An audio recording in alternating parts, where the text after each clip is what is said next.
रणवीर अपनी पत्नी से बहुत ही प्यार करता था। क्यों ना करता, उसकी पत्नी बहुत ही सुंदर थी। उससे ज़्यादा सुंदर और लंबे उसके बाल थे।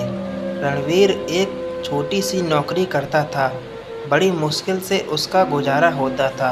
रणवीर अपनी वाइफ के बालों को बहुत ही प्यार करता था और हमेशा उसके बालों की तारीफ किया करता था। दोनों एक साथ बहुत ही खुश रहते थे और कभी कोई शिकवा नहीं करते थे एक दूसरे से।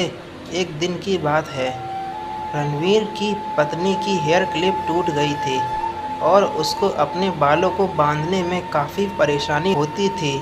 उसने अपने पति से बोला, आप मुझको एक हेयर क्लिप लेकर दे दो, लेकिन रणवीर के पास पैसा नहीं था। वह अपनी पत्नी से बोला, आज नहीं किसी दिन और ला दूंगा। उसकी पत्नी का नाम राधा था। राधा ने बोला, कोई बात नहीं। एक दिन रणवीर काम से वापस आ रहा था कि उसने देखा कि एक दुकान पर पुरानी घड़ी कोई खरीद रहा था। उसने अपनी घड़ी उसी टाइम बेच दिया और अपनी पत्नी के लिए हेयर क्लिप ले लिया। वह बहुत ही खुश था और सोच रहा था कि राधा आज बहुत ही खुश होगी, लेकिन जैसे वह घर पहुंचा वह सरप्राइज हो गया। उसने देखा राधा ने अपने बाल कटवा दिया था।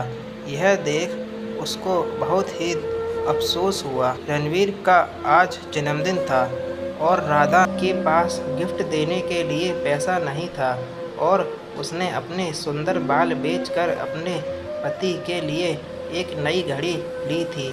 उसने रणवीर को गिफ्ट दिया और जन्मदिन की शुभकामना दी। उसके बाद रणवीर ने राधा को हेयर क्लिप दिया जिसको वह मांग रही थी। अपने पति का प्यारा गिफ्ट देखकर राधा की आंखों में आंसू आ गया और उसने रणवीर को गले से लगा लिया।